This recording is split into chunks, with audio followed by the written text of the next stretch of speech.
तो सुबह 9 बजे की 3 बड़ी खबरें आपने देख ली हैं जिस पर नजर रहेगी लगातार। लेकिन अब आपको अफगानिस्तान में फंसे भारतीयों को लेकर एक बड़ी जानकारी, एक बड़ी खबर, एक बड़ा इनपुट साझा करते हैं। दरअसल अफगानिस्तान से भारतीय वायुसेना का एक और C-17 विमान आज अफगानिस्तान से गाजियाबाद के हिंडन एयरबेस लैंड कर सकता है।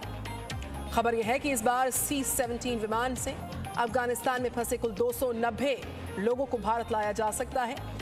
इन 290 लोगों में 220 भारतीय, 70 अफगानिस्तान के नागरिक शामिल हैं और सूत्रों से मालूम चला है कि इनमें कुछ सिख शामिल हैं। ये अफगानिस्तान के वो सिख हैं जिन्होंने भारत सरकार से वहां से बाहर निकालने की अपील की थी। सूत्रों से खबर यह भी है कि ऑपरेशन एयरलिफ्ट 2 में इस बार कुछ अफगानिस्तान के सांसद भारत आ सकते हैं। ये विमान हिंडन एयरबेस पर कब लैंड करेगा, इसको लेकर अभी कोई ठोस जानकारी नहीं मिल पाई।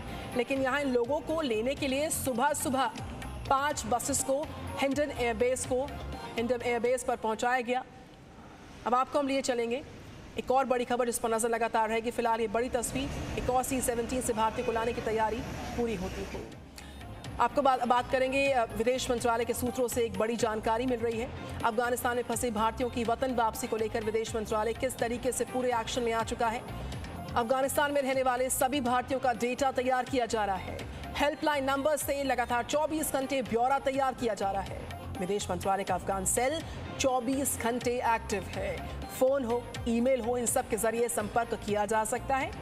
अफगान सेल 16 अगस्त से अपना काम कर रहा है, लगातार एक्टिव है, लगातार सक्रिय है और वीजा के लिए ऑनलाइन आवेदन स्वीकार हो रहे हैं। दूतावास से सभी भारतीय कर्मचारी वापस आ चुके हैं। दूतावास में भी 35 से 40 स्थानीय लोगों का स्टाफ भी मौजूद है। हालांकि अफगानिस्तान में कुल कितने भारतीय फिलहाल हैं इसका आंकड़ा अभी मौजूद नहीं है, लेकिन 400 से 500 भारतीयों के होने का अनुमान जरूर है। तो वहीं एयरपोर्ट पहुंचे सभी भारतीयों के लिए वायुसेना का अभियान जारी है। सभी फंसे हुए भारतीयों से संपर्क हो रहा है और दूर दराज के इलाकों में फंसे लोगों को जो परेशानी की खबरें आ रही हैं उन पर भी नजर लगातार है। अफगानिस्तान के पड़ोसी देशों से भी विमानों का इंतजाम लगातार हो रहा है और भारत इस पूरे ऑपरेशन को सफल बनाने के लिए सभी मित्र देशों के साथ लगातार संपर्क साधे हुए हैं। तो अफगानिस्तान में फंसे भारतीय और विदेश मंत्रालय लगातार एक्शन में है, लगातार उसकी सक्रियता नजर आती हुई। मित्र देश जो हैं उनके साथ लगातार संपर्क में है। तो दूतावास से सभी जो भारतीय कर्मचारी हालांकि वो जरूर वापस आए हैं, लेकिन अभी 35 से 40 स्थानीय लोगों की जानकारी है जिनका स्टाफ मौजूद है और आज फिर से वतन वापसी भारतीयों की हो सकती है। 290 लोग सूत्रों के वाले से खबर है जो अफगानिस्तान से भारत आ सकते हैं। हिंडन एयरबेस पर सुबह सुबह ही बसेस की तैनाती कर दी गई है। ये इस वक्त का इनपुट है। वतन वापसी कई भारतीयों की हो सकती है आज फिर से। 290 लोगों की संख्या बताई जा रही है जिनकी वतन वापसी आज हो सकती है। 220 भारतीय इसमें शामिल हैं, 70 अफगानी शामिल हैं, कुछ सिख भी शामिल हैं। एक और C-17 से ये वापसी की तैयारी है और सूत्रों के वाले से खबर है। इस बीच तस्वीर जो आप इस वक्त देख पा रहे हैं अपनी टीवी स्क्रीन पर हिंडन एयरबेस की है और हम राज के पास चलते हैं। हिंडन एयरबेस से लाइव रिपोर्ट कर रहे हैं। Very good morning Raju. जो जानकारी मिल रही है आपकी रिपोर्ट भी लगातार हम दर्शकों को दिखा रहे हैं। जो ऑपरेशन एयरलिफ्ट है पार्ट 2 उसकी एक बड़ी तस्वीर आज हम हिंडन एयरबेस पर देख सकते हैं। कई बसेस की तैनाती उन लोगों के लिए जो आज वतन वापसी कर रहे हैं। क्या जानकारी आपके पास, कब तक वतन वापसी हो सकती है, कोई इनपुट?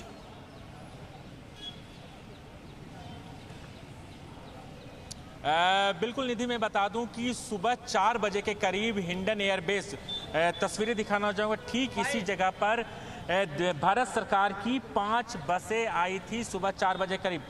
लगभग 1 घंटे तक यहाँ बस को रखा गया था। जितने भी बस के थे सारे डॉक्यूमेंट्स इसी गेट पे दिया गया था और उन्हीं बसों से जो लोग एयरलिफ्ट करके ऑपरेशन एयरलिफ्ट के जरिए यहाँ पे आएंगे, जानकारी के मुताबिक 290 लोगों को अफगानिस्तान से हिंदुस्तान लाया जा रहा है, जिसमें से 200 भारतीय नागरिक हैं, जिसमें से कुछ सिख परिवार से हैं, कुछ हिंदू परिवार से हैं और लगभग 70 लोग अफगानी नागरिक हैं, जिसमें से कुछ नेता भी हैं, सांसद भी हैं, वो आने हैं। हालांकि जो जानकारी मिल पाई थी उसके मुताबिक जो C-7 जो एयरफोर्स की जो फ्लाइट है वो आनी थी, लगभग 3 बजे लैंड होनी थी, लेकिन किसी कारणवश वो लैंड नहीं हुए।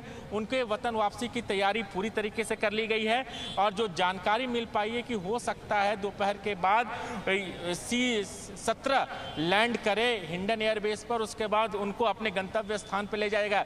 लेकिन भारत सरकार की तरफ से पूरी तैयारी की गई है और तस्वीरें दिखाना चाहूँगा कि यहाँ पर उत्तर प्रदेश की पुलिस भी तैनात किए गए हैं इस जगह पर, और तमाम जो उत्तर प्रदेश की पुलिस है वो फोर्स है यहाँ तैनात है। लगभग यहाँ से 5 किलोमीटर का डिस्टेंस है जो एयरपोर्ट है, एयरबेस है, जहां पर फ्लाइट आएगी, उन्हें एयरलिफ्ट किया जाएगा। लगभग 5 किलोमीटर की दूरी पर है। यहां पर से सिक्योरिटी पूरी तरीके से बढ़ा दी गई है। 5 बसें सुबह 4 बजे के करीब यहां पर पहुंची थी और उसके बाद तमाम जो बस के कागजात चेक किए गए, तमाम स्टाफ के जो आई कार्ड है वो लिए गए कि ताकि सुरक्षा में किसी तरह की चूक ना हो। उसके बाद चूंकि ये जो हाईवे है यहाँ पर चूंकि 5 बसें खड़ी थी, उसको यहाँ से दूसरे स्थान पर शिफ्ट किया गया है और उम्मीद ये जताई जा रही है कि लगभग 290 लोग अफगानिस्तान से हिंदुस्तान एयरलिफ्ट करके लाया जाएगा। ऑपरेशन एयरलिफ्ट के तहत पार्ट 2 है और इसके तहत 290 लोगों को लाया जाएगा। तैयारियां पूरी है। देखना होगा कि औपचारिक समय कितने बजे बताया जाता है कि ये फ्लाइट इंडिया पे जो हिंडन एयरबेस है वहां पर कितने बजे पहुंचेगी, इसकी औपचारिक पुष्टि हो जाएगी एमईए की तरफ से। एमईए की तरफ से बातचीत लगातार चल रही पुष्टि है। का इंतजार रहेगा। आप हिंडन एयरबेस से लगातार लाइव रिपोर्ट कर रहे हैं। आपकी रिपोर्ट हम दिखा रहे थे जब सुबह सुबह भारत सरकार की बसेस को डिप्लॉय किया गया था हिंडन एयरबेस पर। वतन वापसी जो हो रही है ऑपरेशन एयरलिफ्ट 2 के तहत दोपहर तक की वतन वापसी हो सकती है। जो भी ब्रेकिंग इनपुट आएगा राजू राज मैं फिर से लौटूंगी आपके पास। फिलहाल तमाम जानकारी और तस्वीरें, सुरक्षा की जो माकूल व्यवस्था है वो साझा करने के लिए बहुत धन्यवाद। Presenting B News app available on Google Play and App Store. Download it now.